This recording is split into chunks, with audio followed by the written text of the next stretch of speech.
Hello students, so welcome back to YouTube channel study Milan. और हम BSc first semester का unit third start करा रहे हैं।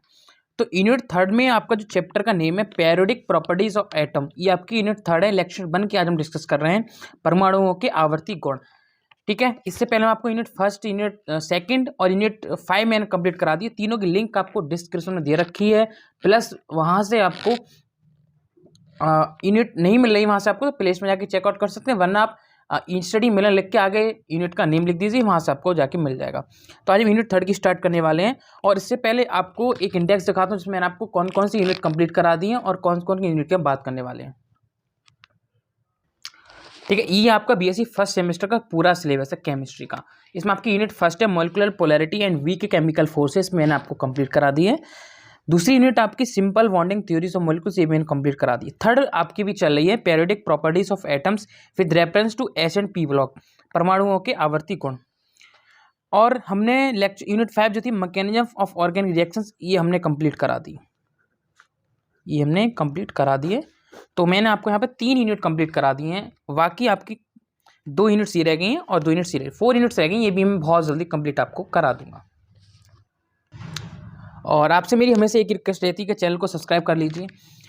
तो सब्सक्राइब कर लिया आपने, तो स्टार्टिंग करते हैं। बहुत अच्छी तरह से आपको कराऊंगा, जो इंपॉर्टेंट टॉपिक्स हैं उसी की मैं बात करता हूँ। तो पहला आज हम टॉपिक डिस्कस करने वाले एटॉमिक रेडियस। एटॉमिक रेडियस आपका बहुत ही पूछे जाने वाला क्वेश्चन है। तो एटॉमिक रेडियस पहले हम समझते हैं क्या होती है, इसकी पहले डेफिनेशन समझेंगे, उसके बाद आगे का करेंगे।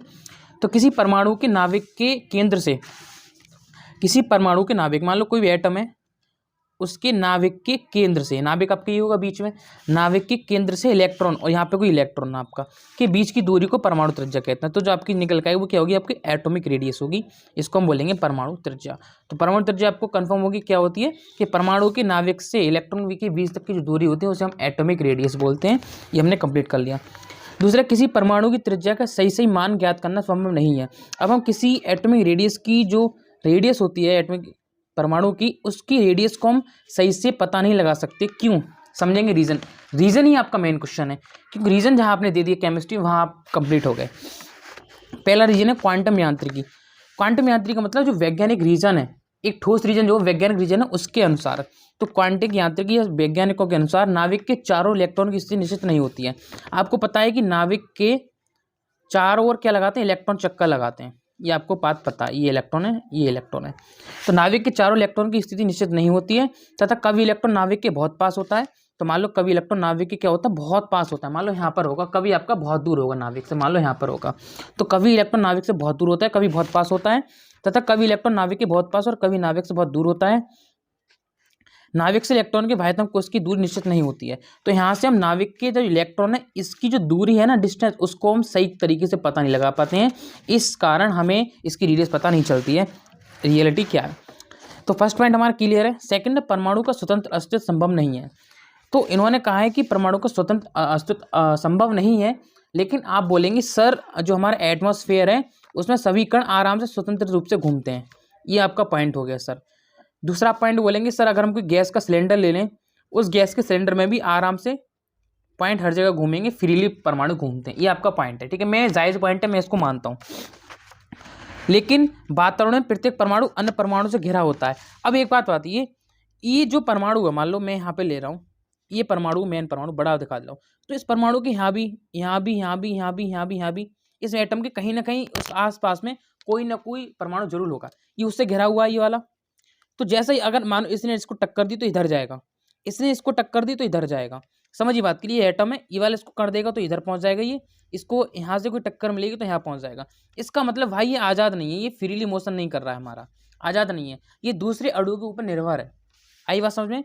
तो यहाँ से हम कह सकते हैं परमाणु का स्वतंत्र अस्तित्व संभव नहीं है, तथा वातावरण में प्रत्येक परमाणु अन्य परमाणुओं से घिरा होता है, जिसके कारण वातावरण में परिवर्तन करने पर, जैसे वातावरण में परिवर्तन कैसे करते हैं, मान लो हीट दे दी हमने, हीट देखेंगे, आपको पता है जब हीट हम किसी मॉलिक्यूल में देते हैं तो उसका जो मोशन है वो बढ़ जाता है, किसी मॉलिक्यूल का जो मोशन है अंदर का बढ़ जाता है, और परमाणु के आकार में ही परिवर्तन हो जाता है। इस प्रकार परमाणु को अलग अलग करके उसकी त्रिज्या को ज्ञात करना संभव नहीं है। तो हमने 2 पॉइंट सीखे, जिसके कारण हमें पता चला कि परमाणु की त्रिज्या का सही सही मान लगाना संभव बिल्कुल नहीं है। आगे चलते हैं।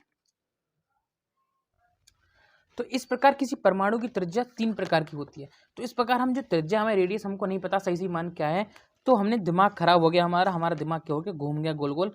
और हमने सोचा कि हम रेडियस को 3 भागों में डिवाइड करेंगे। मतलब ऐसे आप समझिए, आपके 3 भाई हैं आप, ठीक है, 3 भाई हैं, तीनों भाई को अब पता नहीं चल पा रहा है कि कौन सा भाई कितना होशियार है। सही, सबने बोल दिया कि अब 3 बच्चे हैं, तीनों होशियार हैं, लेकिन हमको ये नहीं पता तीनों बच्चे किस चीज़ में होशियार हैं। मान लो मैंने बोल दिया 3 भाई हैं, तीनों बहुत ज़्यादा होशियार है, लेकिन हम यहाँ से पता लगाएंगे कि तीनों भाई किस किस चीज़ में होशियार हैं। तो यहाँ से मैंने सोचा पहला भाई क्रिकेट खेलने में होशियार है, दूसरा भाई हमारा पढ़ने में बहुत होशियार है, और तीसरा भाई हमारा कोई भी गेम आपको उसमें खेलने में बहुत होशियार है। तो ऐसे ही हम क्या करेंगे, रेडियस की तीनों विधियों को पढ़ेंगे कि हम 3 विधियों के ऊपर हम रेडियस को कैसे फाइंड कर सकते हैं। तो पहला है हमारा कोवेलेंट रेडियस, सहसंयोजी त्रिज्या। अब कोवेलेंट बॉन्ड के बारे में आप सही से पता होगा। मान लो HCl जो होता है, इसके बीच जो हमारा बंध है वो कोवेलेंट बॉन्ड है, जिसे हम बोलते हैं सहसंयोजी बंध। और सहसंयोजी बंध का मतलब होता है जो सहायता करे बंध बनने में। जैसे NaCl, तो N के बीच हमारा एक बॉन्ड बनता है NaCl। मान लो कोई भी बॉन्ड लेके चलिए, जैसे CH3 होता है आपका, तो C-H-H, तो हमें यहाँ से पता चलता है कि इनके बीच क्या कर रहा है, कोवेलेंट बॉन्ड का निर्माण हो रहा है। मतलब जो बॉन्ड बनाने में हमारा सहायता करता है वो हमारा कोवेलेंट बॉन्ड होता है। तो कोवेलेंट बॉन्ड की रेडियस से कैसे पता चलेंगे, किसी सहसंयोजक बंध में कोवेलेंट बॉन्ड या सहसंयोजक बंध बनने वाले परमाणुओं के नाविकों के बीच की दूरी। याद रखिए, कोवेलेंट बॉन्ड बनने वाले परमाणु, जिसमें परमाणु कोवेलेंट बॉन्ड बनता है, उनके नाविकों के बीच की दूरी का आधा। दोबारा समझिए, परमाणुओं सहसंयोजक बंध में बनने वाले परमाणुओं के नाविकों के बीच की दूरी का आधा उसका सहसंयोजक त्रिज्या कहलाती है। अब देखो न्यूमेरिकल टाइप समझ लीजिए, क्वेश्चन आपको मैं करा रहा हूँ उसको न्यूमेरिकल टाइप समझ लीजिए, या आप एग्जाम्पल टाइप समझ लीजिए, क्वेश्चन टाइप समझ लीजिए। तो मैं एक एग्जाम्पल टाइप से एक क्वेश्चन समझाता हूँ। इस टाइप से आपको बहुत सारे क्वेश्चन आएंगे, मैं पहले आपको आगाह कर दे रहा हूँ इस चीज़ से। तो क्वेश्चन हमारा कि Cl2 मॉलिक्यूल में 2 Cl एटम्स, मान लो Cl2 एटम है, साफ साफ बात है यार, जैसे मैं Cl2 लिख रहा हूँ, Cl2 किससे मिलकर बना होगा, Cl एटम से मिलकर बना होगा। तो Cl2 मॉलिक्यूल में Cl एटम्स के नाविकों के बीच की दूरी 1.9 एंगस्ट्रॉम होती है। इनका मतलब है कि Cl2 के जो नाविक है, मतलब Cl या Cl, इसके बीच की दूरी 1.99 एंगस्ट्रॉम होती है, इसकी दूरी। अथा तो हम इसकी दूरी कैसे फाइंड करेंगे, हमने कैसे इस दूरी को फाइंड किया, तो हमें कोवेलेंट रेडियस निकालने का फॉर्मूला होता है कोवेलेंट बॉन्ड बनने वाले एटम्स के नाविकों के बीच की दूरी। अब सर कोवेलेंट बॉन्ड, अब इन्होंने दे दिया Cl2, क्वेश्चन को ध्यान से समझिए, इन्होंने Cl2 दिया है, इन्होंने कहा है कि कोवेलेंट बॉन्ड बनने वाले एटम्स के नाविकों के बीच की दूरी। तो कोवेलेंट बॉन्ड हमारा कब बनता है, सहसंयोजी बंध, जैसे Cl और Cl, तभी तो मैंने कहा Cl2 होगा।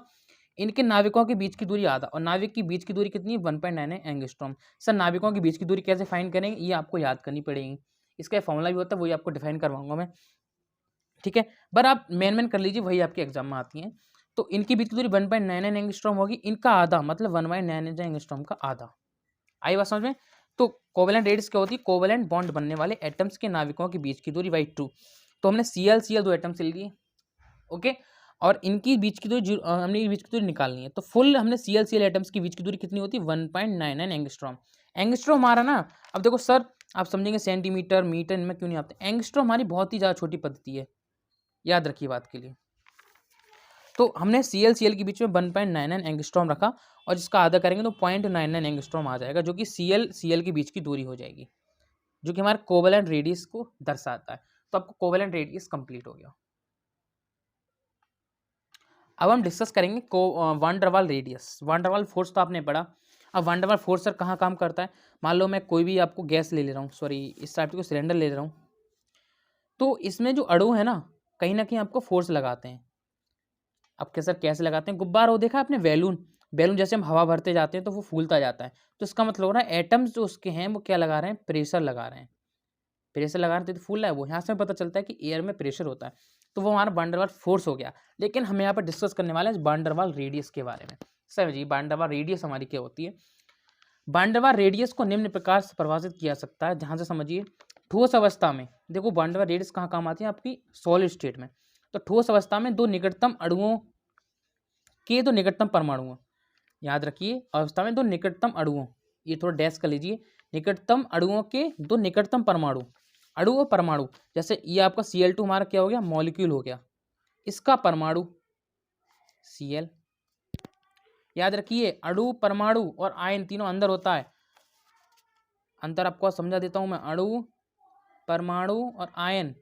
अणु हमारा क्या है, Cl2 है, परमाणु Cl, आयन Cl-, याद रखिए तीनों में अंतर हमारा ये होता है। कोई भी आपको बाय वन पूछ सकता है क्वेश्चन। तो दो निकटतम परमाणुओं के नाविकों के बीच की दूरी का आधा, दो निकटतम परमाणुओं के नाविकों के बीच की दूरी का आधा उस परमाणु की वान डेर वाल्स रेडियस कहलाती है। इस प्रकार van der Waals radius molecule की व्यवस्था पर निर्भर करती है। क्योंकि मॉलिक्यूल की व्यवस्था पर कैसे निर्भर करती है? क्योंकि हमारी प्रेशर बाइज्ड है, जहाँ मॉलिक्यूल का जो स्ट्रक्चर होगा उसी पर डिपेंड करती है। तो एग्जाम्पल लिखेंगे हम, ठोस अवस्था में तो निकटतम Cl2 मॉलिक्यूल के तो निकटतम Cl एटम्स के 4 नाविक। कैसे? Cl आपके Cl2 मॉलिक्यूल हो गए और Cl एटम्स के हो गए, दो इसके 4 हो गए ना, कि 4 नाविकों के बीच की दूरी 3.60 एंगस्ट्रॉम होती है। याद रखिए, 4 नाविकों के बीच की दूरी 3.60 एंगस्ट्रॉम होती है। किसके? क्लोरीन के, Cl के। अतः Cl एटम की वान डेर वाल्स रेडियस का मान आधा होता है, तो 1.80 एंगस्ट्रॉम होती है। याद रखिए, हमें वान डेर वाल्स रेडियस का मान क्या होता है हमारा, वो हमें यहाँ पे फाइंड कर लिया। नाविकों के बीच की दूरी का आधा, तो नाविक की बीच की दूरी ये होती है और इसका आधा वान डेर वाल्स एंगस्ट्रॉम। तो हमने यहाँ पे एक हल्का सा फिगर में शो करा दिया, Cl और दोनों के बीच की दूरी 3.60 एंगस्ट्रॉम होती है। इससे स्पष्ट होता है कि van der Waals force radius का मान कोवेलेंट रेडियस से दूर करता है, क्योंकि कोवेलेंट रेडियस का कितना आया था हमारा 1.99 आया था, लेकिन यहाँ पर हमारा कितना मान निकल कर आ रहा है 3.60 एंगस्ट्रॉम। क्लियर है इतना पॉइंट? ठीक, आगे चलते हैं। थर्ड हमारी मेटालिक रेडियस, धात्विक त्रिज्या हम जिसको बोलते हैं। ओके, तो धात्विक त्रिज्या हम एक हमारा लॉन्ग क्वेश्चन मैंने कंप्लीट करा दिया, पूरा आपका एक लॉन्ग क्वेश्चन है, याद रखिए, जो मैंने अभी कंप्लीट कराया है। धात्विक त्रिज्या को निम्न प्रकार परिभाषित किया सकता है। तो क्या होती है? धात्विक क्रिस्टल, ठीक है, क्रिस्टल का मैं आपको एक फिगर शो कर रहा हूँ, ऊपर स्क्रीन पर आपको दिख जाएगा। इस टाइप से क्रिस्टल में दो निकटतम धातु परमाणु के नाविकों के बीच की दूरी, दो निकटतम धातु परमाणु के नाविकों के बीच की दूरी का आधा उस धातु परमाणु की धात्विक त्रिज्या कहलाती है। ठीक है, एग्जाम्पल लिखेंगे हम कि Na सोडियम के धात्विक क्रिस्टल में दो निकटतम Na परमाणुओं के नाविकों के बीच की दूरी 3.72 एंगस्ट्रॉम होती है। ये मैंने आपको बताया था नोट करने के लिए सब, तो मैं आपको नोट कराऊंगा। Na के और Cl के होती है कि परमाणु के नाविकों के बीच की कितनी दूरी? 3.72 एंगस्ट्रॉम होती है। अतः सोडियम की धात्विक त्रिज्या कितनी होगी? 1.86 एंगस्ट्रॉम होगी, क्योंकि मैंने बताया था कि जो आपकी रेडियस होगी वो आधी होगी, तो कितनी होगी? 1.86 एंगस्ट्रॉम। ठीक है, अब हमें किसकी है? Na की ना, Na की धात्विक क्रिस्टल की, तो इसमें हमने दो NO के बीच की दूरी कितनी होगी? 3.72 एंगस्ट्रॉम। अगर इस परमाणु की आधी निकालनी है, मतलब उसकी रेडियस फाइंड करनी है, तो आप इसको y2 करेंगे तो 3.72 एंगस्ट्रॉम निकल के आ जाएगी। ठीक है, तो ये आपकी धात्विक त्रिज्या भी हम कंप्लीट कर ली, और एक आपका लॉन्ग क्वेश्चन यहाँ पे कंप्लीट हो गया। लेक्चर 2 की लिंक आपको डिस्क्रिप्शन मिलेगी, और आपको कमेंट तो 100% करके जाना ही जाना है, क्योंकि कमेंट से बहुत चीज़ें जो सेटिस्फाई होती हैं आपकी, कि आपको क्लियर हो गया कि नहीं हो गया। और चैनल को प्लीज़ सब्सक्राइब करें, ये बहुत इंपॉर्टेंट क्वेश्चन है, याद रखिए। ठीक है, तो इसको इंपॉर्टेंट जरूर रखना है। और आपको नोट चाहिए वो चीपेस्ट प्राइस, तो नंबर है व्हाट्सएप का 9411009110। ठीक है, इस पर मुझे क्या है कॉन्टैक्ट कर सकते हैं।